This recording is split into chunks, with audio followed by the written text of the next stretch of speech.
the home of inspiration every day. Most people give up on themselves easily. You know the human spirit is powerful. From news, countries across the globe have been hit by the COVID-19 virus. Views, there's a global trend to see an increase in GBV incidences, specifically domestic violence. Sports, What's he say? It's a really good ball. It's Shabalala. and music to inspire you every day.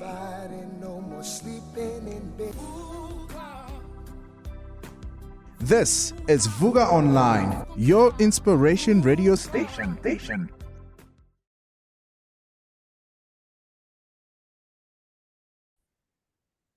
Every time you hear that sound, you know that we are on the Leadership Masterclass. And I am excited for this season because every year now you realize that before I started in a nice structure, talking to leaders across the world. But now what I do is just still keep the core context of the show, which is talk to leaders doing leadership. But I find that mostly now I talk to leaders in context, right? So today I actually have, for example, a futurist because the context is what is the future and leadership, right? And so I was with my guest, and I'll let him introduce himself just now.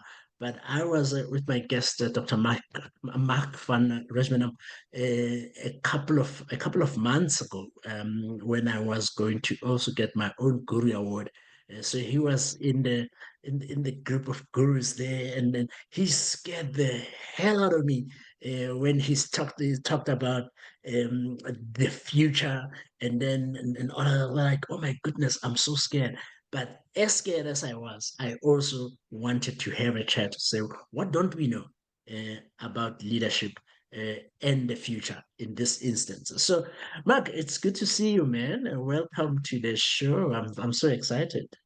Good to see you too, mate. I'm really happy to be on your show and to talk about the future and the future of leadership. Yeah. So let's somewhere because I'll get you to introduce yourself right now, right? But you call yourself a optimist optimistic dystopian. Correct. Is that the phrase you use? Did I get it right? Yeah, that's the phrase. Yeah. Yeah. What does that mean? What does that mean? So, it's a very good question. So I am a futurist, which means I help Fortune 500 companies to understand the future from a technology perspective. But I find it very important to do that from a very balanced perspective. I'm not a techno optimist. I'm not a doomsayer. I'm an optimistic dystopian, which is a bit of an oxymoron, but it helps me to take both to take both sides of the coin and to see both perspectives, the good, the bad, and the ugly of emerging technologies. Because if we want to end up in a thriving digital future, which is at least my objective, then we need to know what the risks are of these technologies so we can mitigate those risks so that we can end up in this thriving digital future.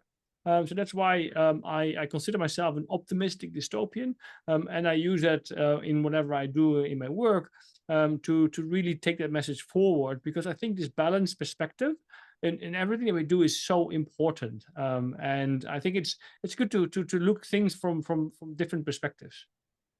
Yeah.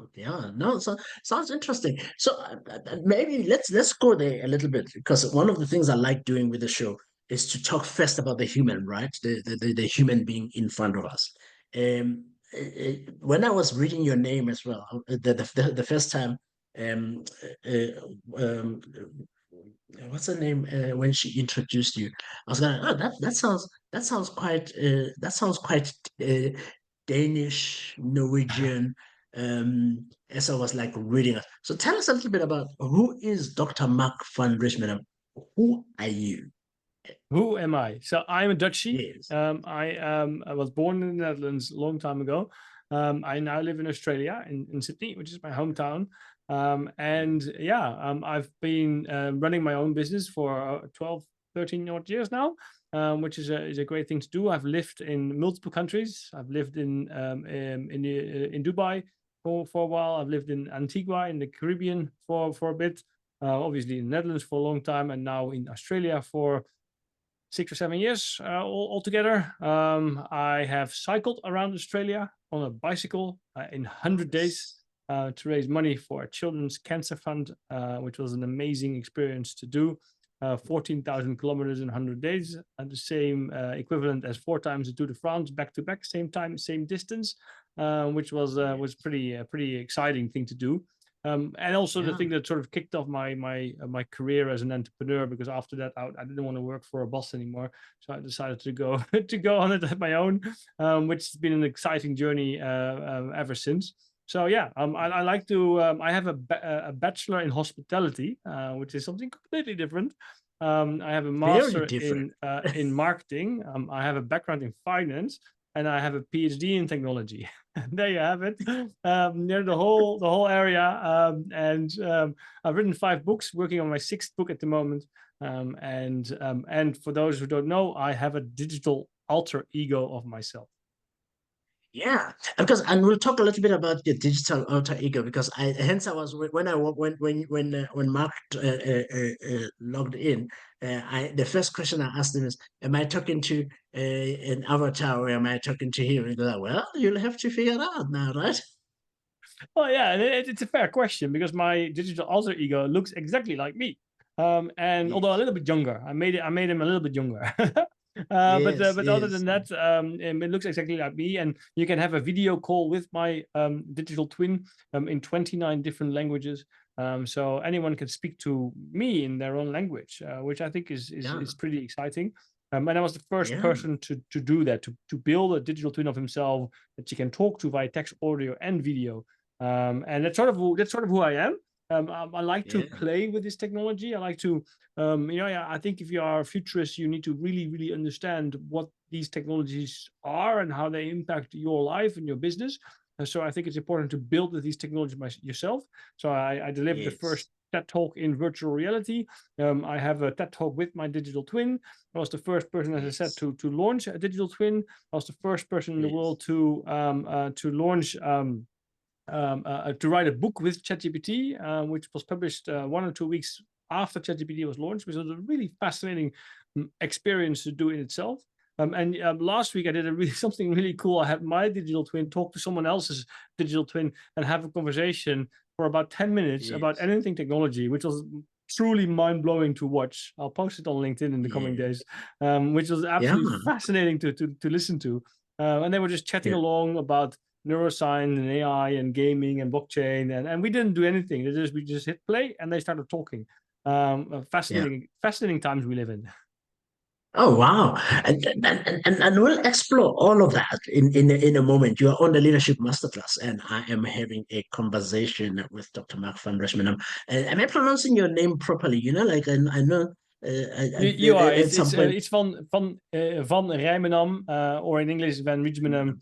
It's all good, but because I have such a difficult name, I also have the brand The Digital Speaker, which is a lot easier for people to pronounce. Yeah, but I'm a big fan on actually pronouncing people's names right. I think it comes from many years ago. I was 17 years old, and I was reading Dale Carnegie, and it made a big difference around the person's name is the sweetest sound to their ears, and it stayed on me, and I make sure. And I also get annoyed when people don't pronounce my name correctly. So well, it's interesting that you say this, because for the listeners who might not know, but there's a new tool out which is called Notebook LM by Google. You put in some data, you get a podcast created by Google, that 2 people talking to each other about whatever you put in. And I created one for myself. So I put in data about myself, and it came back with this conversation about me. And it was striking how well they pronounced my name. I was truly surprised by that, because I have a difficult name. And here we have AI perfectly pronouncing my name in English. I was quite surprised by that. Yeah, no, let's do that. Let's keep to that. We will be back after a few minutes, just to take a quick break. And then when we come back, I want to still talk a little bit, Mark, about your leadership journey. Just a little bit of highlights, because you already gave us a bit of a clue that you have so many other things that led you to this conversation around the future and the digital technology. But we'll be back after this. How do you know the life or personal coach you're about to work with is who they say they are? How do you know if they can do the job? At the Africa Board for Coaching, Consulting and Coaching Psychology, we can tell you. So, before you share your secrets and spend your money, check with us first. Visit www.abccccp.com or call us on 012-751-7608. The ABCCP, the professional body for coaches. Yes, you are on the Leadership Masterclass, and I am talking to Dr. Mark from Rijmenam, who is calling himself well, he's not calling himself, he is a strategic futurist, the digital speaker, and lives and breathes emerging technologies and inspires Fortune 500 companies and governments across the world, and a renowned international speaker. And I met him as a fellow global guru in the category of a futurist and a five-time author. And we talk about the future and leadership. But first, let's understand, Mark, your leadership journey. And when you look back now at your leadership journey, how would you answer the question, how did you get into leadership? Oh, that's a very good question. For me, it's sort of I think it happened sort of by accident. I wasn't I didn't plan to share my insights and to help people understand the future. You don't plan to become a futurist. It sort of happens. At least it happened to me. And over 12 years ago, after I finished my cycling trip, I wanted to start my own business. First, I failed many times, and then eventually, in my last attempt, I succeeded. And quite quickly, I was asked as an expert on big data, because I was decided to dive into the big data space. This is 2012. To join a conference, a leadership conference, and share my insights on big data and how that is going to change and have an impact on society. And I really liked that. And so I decided to go down the rabbit hole, and I never climbed out of the rabbit hole. I kind of like it down there. There's so much happening in this rabbit hole that we call the future. Yeah, from there on, I've moved into different technologies. I wrote more books. I've helped more organizations, and having that journey of starting really small and now having a really big impact on organizations literally across the world. I've spoken in all continents except Antarctica. Hope to do that one day. Yes. 30 countries. So at all kinds of different places, all kinds of really large organizations, and that's fascinating to be able to help them see the world from a different perspective. And that's really everything I do. I try to look at things from different perspectives, because I think that is a crucial character for leaders in today's world, because the world is changing so incredibly fast that if we're not up to date, if we don't understand what's going on, we need to have a different perspective. And that's also what really drives me in my new leadership role, because I'm building an AI company myself, which is a completely different role that I have had in the past 12 years. That helps me in that regard as well. Yeah, no, sounds fantastic. And I think, just because I think what is always interesting listening to a lot of conversations that I've had with people in these kinds of leadership work, and they then say, well, it seems to have caught me by accident. And in fact, I now run around actually telling people leaders are born, because it's not like because you are studying a master's in this and a PhD in that, then it prepared you for leadership. You actually were picked into a particular role, and then you found yourself growing and growing and growing, and before you know it, and you're like, look at where I am, which is kind of very weird. But let's talk then about technology a little bit. Yeah, let's talk about technology a little bit, because when you and Diana did your presentation, and one of the things that struck me was that 2020. I learned something very interesting about something I wasn't paying attention to up until then. The fact that leaders don't know anything about technology. No, forget about it. People don't know anything about technology. If you ask people, where is the dialog box, and ask them where's the start button, uh, they will have have their eyes wide open trying to figure out this. And now you are here talking about the future. How is that working? Tell me what has been your experiences living in a world like that, or is not like that for you? For you, Well, it's a very good point. For me, I live in this massive bubble. For me, if I don't take a different perspective, in my world, everyone understands technology. Everyone lives and breathes AI. Everyone has digital twins. Everyone trades in crypto. Everyone has been into the metaverse. But that's not the case, obviously. In fact, I think there are the number of people who are like me in my bubble is extremely small, and so I need to step out of my bubble and look at my bubble from a different perspective, and see a world out there where 99.999% of the people are not as well versed in technology. And the more I've been working in this field, the more that I noticed that. And the more I also start to see that this is a really big problem, that we are not digitally literate. We might be digitally native, as in we know how to operate a phone, we know how to deal with Instagram and TikTok and all those doom scrolling platforms. But do we really understand what the implications are of those platforms? And the answer is no. We have no idea. From the old generation, the baby boomers, to the current generation, to the next generation, nobody really has an idea of what the consequences are of these technologies that are being pushed into our face. And I think that's really problematic, especially in a world where technology is changing so incredibly fast. The fact that we don't understand what is going on, I think is extremely problematic. That's also the reason why I'm building the AI company called FutureWise, to help educate 8 billion people on technology and other fast-changing topics, because we need to. Because if we don't speak the language, a metaphor I always use, if we don't speak the language of a country where we're going to, let's say we go to, I was recently in Dubai. Let's say we go to Dubai, and they don't speak English there, which they do obviously, but let's say they don't, and you don't speak Arabic. Your experience in Dubai will be okay-ish. You probably find your way, but it will not be a really good experience. If you were to speak Arabic, you had a much better experience. You can talk to the people. You can have you can find your way. You don't get lost, etc.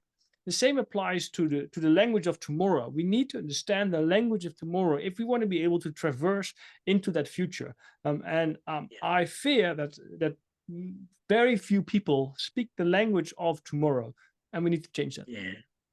Yeah.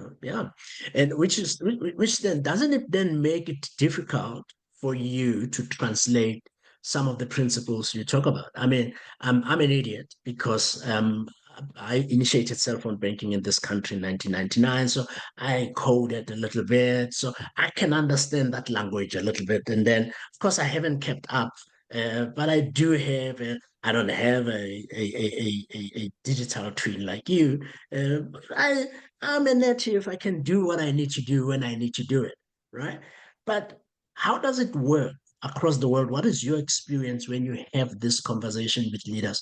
What are some of the responses that you're getting best in terms of interacting with the data or information you're sharing?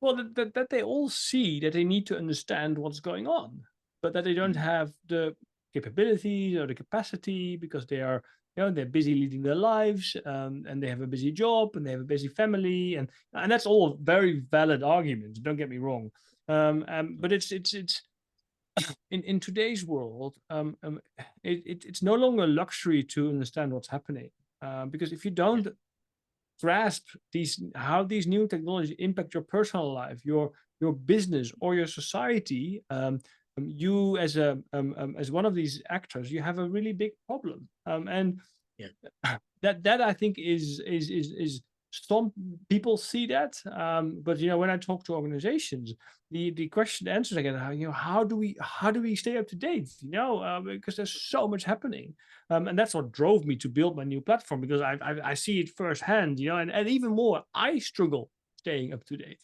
and if it's my job, that means that if I struggle, that means that everyone struggles. And so what I'm trying to do, and to answer your first question, is I try to explain these concepts, these abstract concepts, in very simple terms, and that's something that I'm good at, and that people like from the work that I do, is to be able to help people understand what is actually going on, because people don't think and see what's going on simply because their attention is not there, which is all fine, but the world is now at a tipping point that's no longer sufficient. You need to understand what's going on.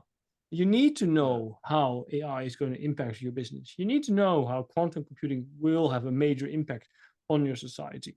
And if you don't start to get that understanding now, you will be left behind, because those who do move forward, those who do become digitally literate and start using these technologies in everything they do, they will vastly outperform you, whether you're a business, an individual, or a country. So you have to move forward, and that's the message that I share, and that resonates. But it's difficult for people. Yeah. You are on the Leadership Masterclass, and we are chatting about technology, the future, and leadership with Dr. van Rijmenam.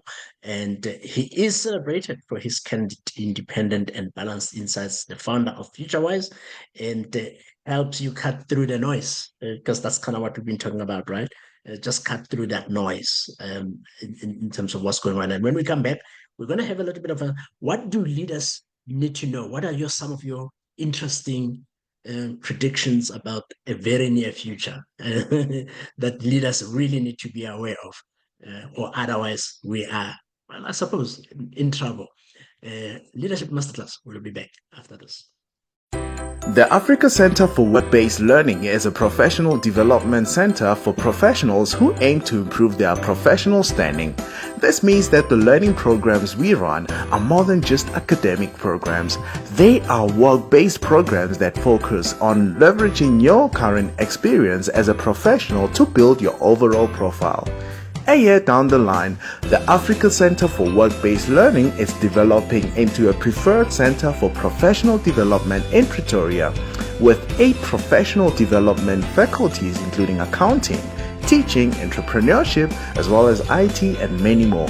For more information, go to acwbl.org or dial +27 12 751 7608.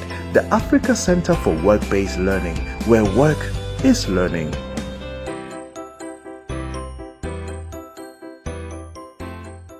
Yay! So, welcome back to the Leadership Masterclass, and we are talking about a topic that many leaders are interested in but are afraid of tackling. Well, many.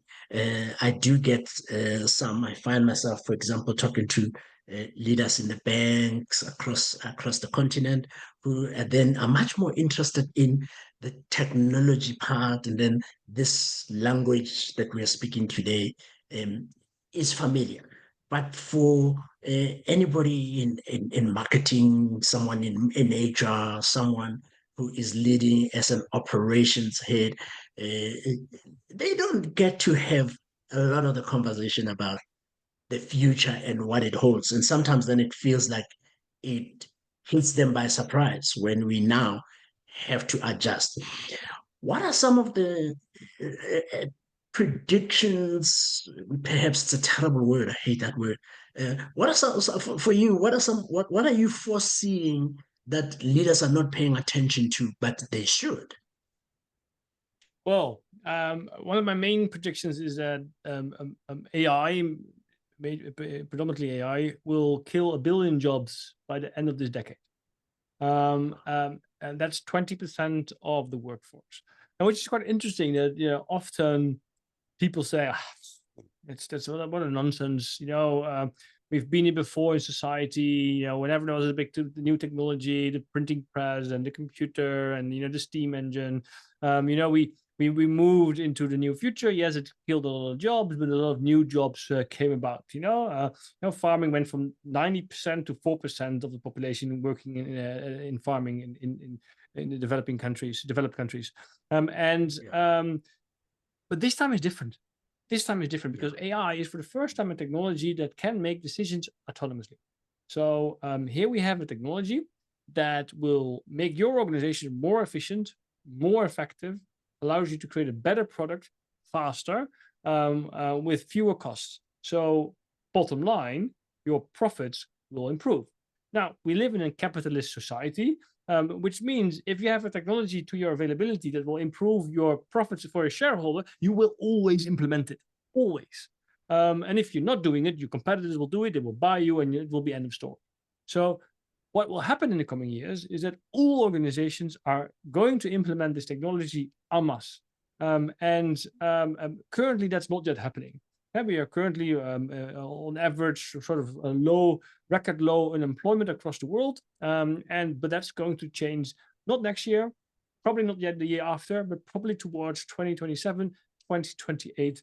We will see a vast amount of job losses, of unemployment going up to 10, 15, 20%. And that is a really big problem because nobody is preparing for that. And everyone thinks, nothing is going to happen. And this is then my dystopic side sort of talking and warning people, look, there is something happening simply because we live in a capitalist society. If we weren't living in a capitalist society, we would probably think differently about this technology, and we would probably implement this technology in a different way. But we're not. We're living in a capitalist society. As a result, we have an arms race within the AI world as well as the broader world to really, really put this technology everywhere where we can. I've seen plenty of examples where already AI has led to job losses if implemented correctly. And that's going to expand significantly in the near future, not in 2040, no, before the end of this decade. And that organizations are not preparing for this, that countries are not preparing for this is very worrisome to me. Yeah. And is there a pattern for this, Mark, I think, in terms of where we can look and focus our, because I would imagine, particularly as a leader, maybe in an operations space, and I'm looking to manage my recruitment budgets or resource budgets. Is there a particular space, or is it this number that you're looking at? Is it across the board? It's across the board, I've seen examples where robots take over restaurants. So we always thought that AI will not take over social jobs. Forget about it. I've seen the humanoids going into warehouses. You have AI therapists, which will not necessarily be better than the human therapists, although they generally are. But they are more available than a human therapist. So as an individual, if you want to talk to a therapist, you can choose to wait 12 months or talk to an AI. What are you going to do? Probably going to talk to the AI. From that perspective, AI will have a profound effect across the board, from marketing to finance to legal to even the CEO roles are not safe. Literally every role will be impacted, if not eliminated, by artificial intelligence. And what I do see happening is that we will start paying a premium for human connections. So because dealing only with AI is, in my opinion, frustrating. If you can't have a conversation with a human because everything is being automated and the computer says no, we've all been there, talking to a little recorder, or when you want to try to call a company. It's highly frustrating. But that's the future that we're going to live in, except probably for the luxury industry, which will have a premium on human connections. This is something that I think we should be aware of, and start to understand what the implications of this will be for our society, and will it bring us a society that we are necessarily happy with. that discussion we need to have now. We can't have that discussion in 3 years from now, because then we'll be too late. Too late. And then one more thing that also, from a leadership perspective, that worries me, is that I think a lot of organizations, especially in the professional services organizations, such as law firms or accounting firms, they really see the benefits of AI at the moment. They think, I don't have to hire a junior lawyer anymore to do the research. I just get AI to do the research. And so what they're going to do is they're going to put ChatGPT or any of the other tools at work to do the research that generally was done by junior lawyers or junior barristers. As a consequence, which they now forget, 3 years from now, when the whole organization needs to move up one level because people retire and people move, there's no one there because they didn't hire those junior barristers to learn the job by doing the research. So then there's no one there to take up the middle level management. So what are we going to do then? These are kind of things that we need to think about today. We can't think about this tomorrow, because then it will be too late. But if we think about it today, and if we start to understand how we can leverage these technologies in a way that will have a positive impact on society, then we are in control. Then we can be the, as I like to call it, we can be the architects of tomorrow, where we empower ourselves to control and build the future that we want to see, not let the future happen to us by others, but we build the future we want to see. Yeah, and I like that example because I think it's quite practical. It makes me think a little bit more about also, I'm in a strategy session with my team, and we are thinking about what kind of future are we trying to create versus what kind of future are we faced with as a team.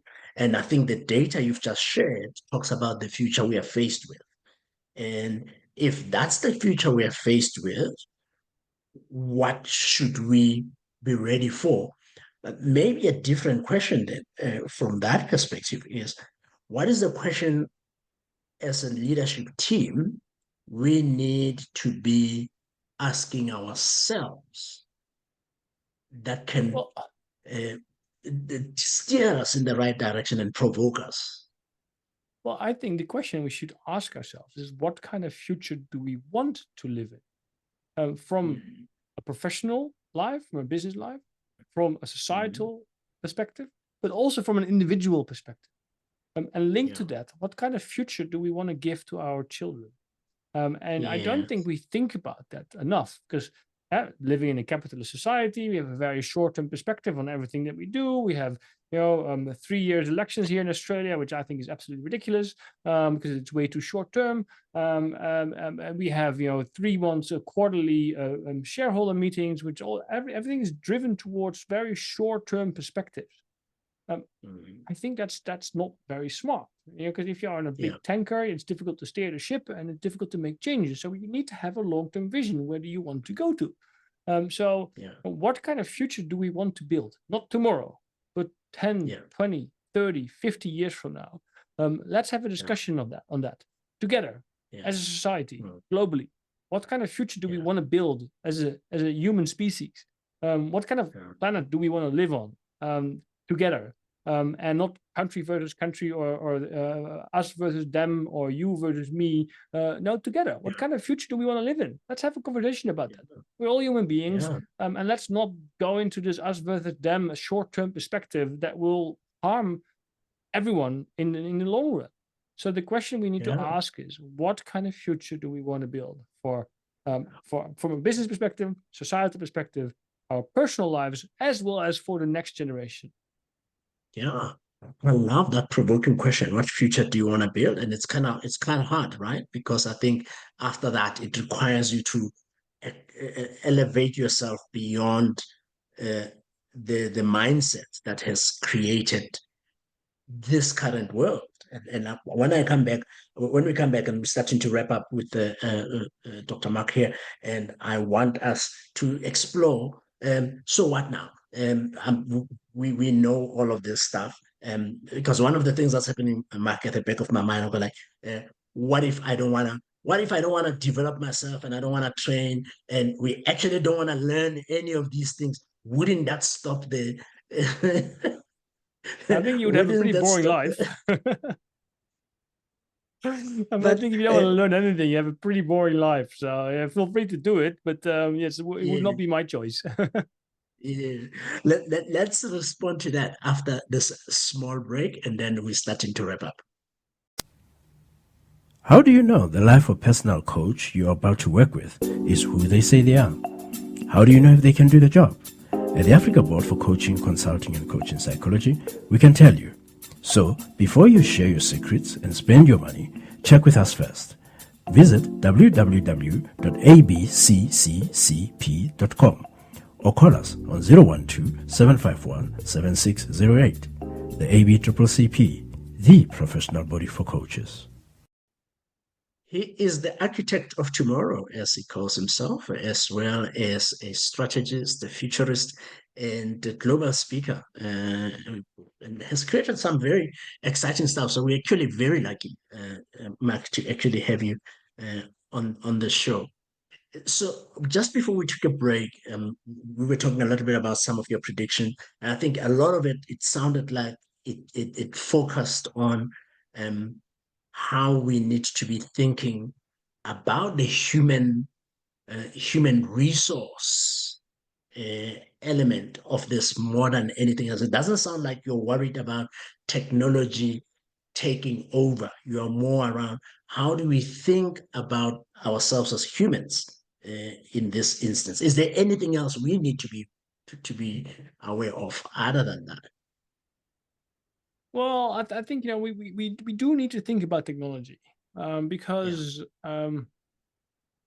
technology is a very powerful tool, and we are almost the only species. There are a few other animals that use technology that use rocks and wooden sticks and those kind of things apart from humans. So we're definitely not the only animals that do that. With the other animals as well, I think we need to understand that these technologies are really powerful and only becoming more powerful.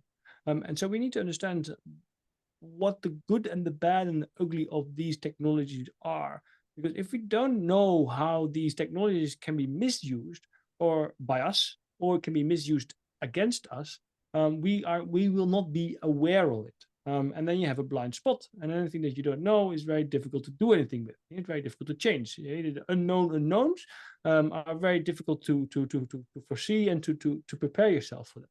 So we need to be aware of what's going on, and I think anyone should make that effort. The other day I read an article which I think it stated something like the shocking statistic that said that I think 20 or 40% of the teenagers come across conspiracy theories on social media on a daily basis, and they have no idea what to do with that because nobody teaches them how to behave online and how to deal with TikTok and how to deal with Instagram and all the other social media channels they have, because the teachers they don't know because nobody taught the teachers.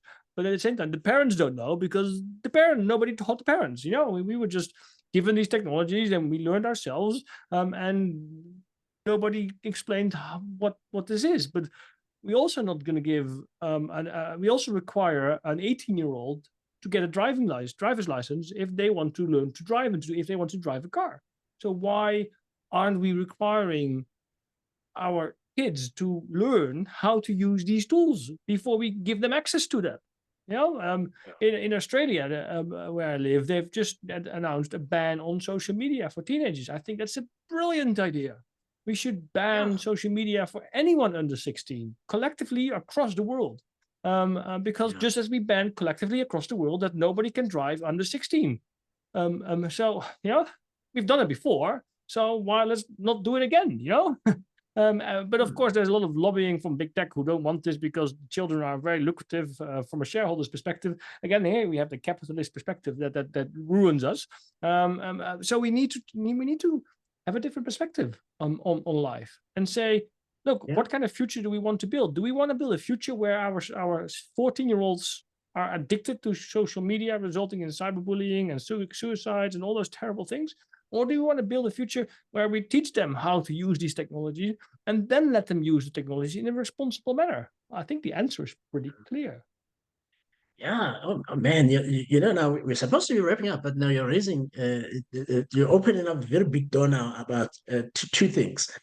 One about regulation, right? In this instance, because it seems to me that a lot of the regulators, government, and all that is still quite behind a lot of the development in technology. Am I correct? And what can we do? Is there anything we Well, can well, you're correct. You're absolutely correct. The most regulators have no idea what's going on across the do? world, and that's very problematic. And they are not strong enough to stand up against the big tech who put a lot of lobbying power to get what they want. That's why I'm happy that here in Australia they've said, "Oh no, we are going to enforce this because we value the future generation." So it's yes, regulators need to become more educated as well. First and foremost, they should become more educated and understand what's going on, have a vision on this technology, how they want to build, how they want to have this technology affect their country, and what future they want to build for their country. And once you have that clarity, you can then decide how to regulate your space. But if you don't have that clarity, what kind of future you want to build, well, what are you going to do? Yeah. Yeah. So essentially, really part of this work is making sure that regulators themselves are up to standard as far as whatever these predictions are. So I think one of your big clients is governments, right? Absolutely. And well, they should be a Yeah. bigger client, because they really have work to do. And they don't understand the importance. They don't see, or they don't want to see the importance of what is going on. And even in the Yes. EU, where you have the AI Act, we have GDPR, which are really good initiatives.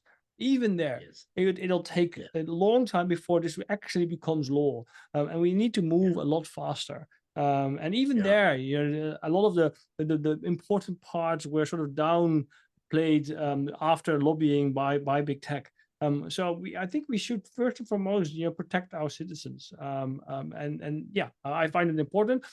Having said that, we shouldn't stifle innovation. So it's a delicate balance that we need to It find, is, and that's right? and that's really Yeah. difficult. I Yeah. don't say this is something that's easy, but yeah, therefore even more important to think about it carefully. Yeah. It feels though like China has kind of is kind of trying to get that balance right. I mean, when you talk about regulating, because they're already living in the future we are thinking about in many ways, where there's a lot of um, technology. In fact, in many parts of China, other than in the rural areas, people don't even they look at you funny when you give them money. Because like, what am I supposed to Yeah. do with actual cash? No, yeah, so true, and I think we should be. There's no problem to look at China and see how they're doing quite well, as you say. That I think there are a lot of other issues with China going on that I don't necessarily agree with, but from a governance and a regulation perspective, I think they take a pretty good stand. Take an example of prohibiting gaming companies to allow kids to play more than an hour a week or so. I think that's a great idea. If the parents can't govern their children, which often they can't for whatever reason, because they're living their lives, they're busy, they're working, etc., then we need to find a different way, because kids that play 40 hours a week gaming is detrimental for themselves as well as for society. So from that perspective, I think Western countries could do a bit more, and in order to regulate predominantly the next generation, protect the next generation. If you're 18 over 18, you're an adult. So you should think yourself and educate yourself about what's happening. But from a children perspective, next generation, I think as a society we should do much more to protect the most important asset that we have as a species, next generation, a little bit better. Yeah. One quick, well, not quick, not one, two quick ones. And this is actually not fair now because this is just so much. I'm worried about I'm worried about information, right? Where privacy and where is all of this information going to go? What are you seeing as developments in terms of managing that? I mean, I can go to Read AI here and put all my information in, but it doesn't sound like you are worried about putting all your stuff into this app and it No, brings out? I'm very worried. The way I look at it is, if you have your data and the relationship that you have with an organization, whether it's OpenAI, whether it's Google, whether it's Meta, whether it's Alibaba or WeChat, whatever, that relationship that you have with the company should be the same relationship that you have with your partner. As in, I might share with my partner very intimate details of my personal life, of my health, of my finances, of whatever, but I don't want her to tell that to her friends, and she doesn't. The same is with a company. I don't mind sharing my location data or my date of birth or my address or whatever data or my browsing history with a company, but I don't want that company then to sell it on to the highest bidder, because that's a breach in confidence and trust. That's a privacy breach. That's not something that we agreed on. And then the company might say, yeah, you did agree on that in the terms and condition, page 25, line 39, that's where it says. Yes, but that's not very fair. So it's I don't, again, you should have a different perspective as a society. No problem sharing your information, your data with companies, but those companies should protect that data and don't sell it to make more money because we live in a capitalist society. These kind of things that annoy the hell out of me, that we can't just get it organized in a normal way, And I understand that we all want to make more money and we want to make more money, but we should demand. Somebody that I had a conversation with the other day said that we need data rights. We need, it's not civil rights. Data rights are the new civil rights, and we need to demand and take action if they don't. That organizations protect our data like it is their own, and that they're not going to sell it to anyone that offers the most money. Yeah, I know you have to jump out. So one quick one last one. We need another conversation. Absolutely. This taps now into the optimist you. Probably like a minute or so. What is then the role of humans as you see it going forward? If technology is doing this, I only have 1 minute for that. Yeah. That's a big question. Oh my goodness. I know, right? That's a really big question. What is the role for humans in a society driven by AI? That's a very, very deep question. And I not necessarily have an answer on that. Because the thing is, what gives us our lives meaning is for a big part our job. Whether you have an amazing job or whether you have a crappy job, a job gives you meaning. It gets you out of bed in the morning, gets you home in the afternoon, and you have achieved something, etc. And so if that changes, what will happen? I don't know. If will we be able to do just whatever we want, as long as it doesn't harm any other people? And how would we build society if everything is for free, because everything is created by AI and robots and is therefore very, very cheap? What are we going to do? That's a very big question. And I don't have an answer to this. I don't think many people at all have an answer to that. And I think we need to have discussions around that. Again, what kind of future do we want to build? If we live in a society where everything is done by AI, scenario planning, futures thinking, really important. What kind of world do we want to live in? If we have a world where AI does all our jobs, what are we going to do? Because if we don't think about that today, it will happen to us. And you don't want the future happen to you. You want to build the future yourself. He is the architect of tomorrow, a strategic futurist, a global keynote speaker, amongst other things, the global guru of futurism. And he has been speaking to us about leadership in the future. Mark, thank you so much, man. I'm appreciating all of that you shared in that little time that we have. And I'm very excited. Thank you. Thanks for having me. Yeah. And I think everyone who wants to follow you, you can follow Mark on LinkedIn, right? LinkedIn, thedigitalspeaker.com, Twitter or X, or just Google me. I'm the only person in the world that's called Mark van Rijmenam. Easy to find online. Mark, thank you so much, man, and have a lovely one. Thank you. Fantastic. Thanks, man. All right, we're out, and thank you. Cool. And Douglas will tell you when the show is happening. We'll keep you up to date. When do you think? It's probably in towards the end of December, mid December sometime. Okay, cool. Just tag me. He'll let you know. He will let you know. Okay. One quick question before I have to go, because you work with a lot of African companies as well across the continent, you said. What are their thoughts? Because I would love to do more work in Africa, because I think it's it's an upcoming continent. I'd love to do more, and what do you see happening in African biggest companies?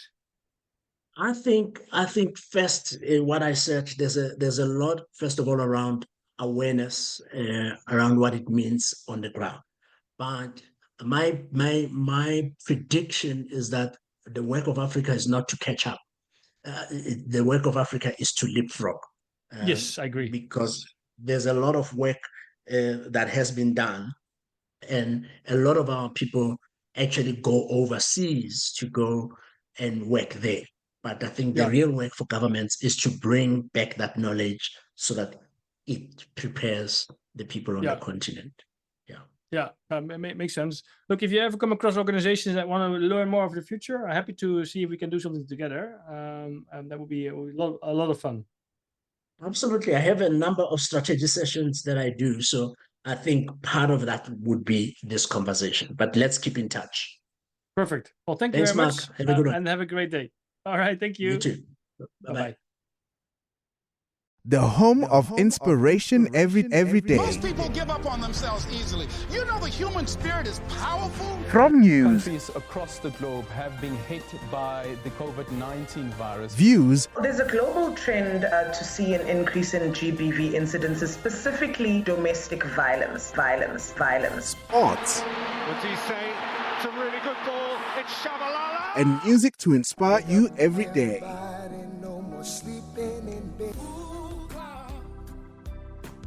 This is Vuga Online, your inspiration radio station.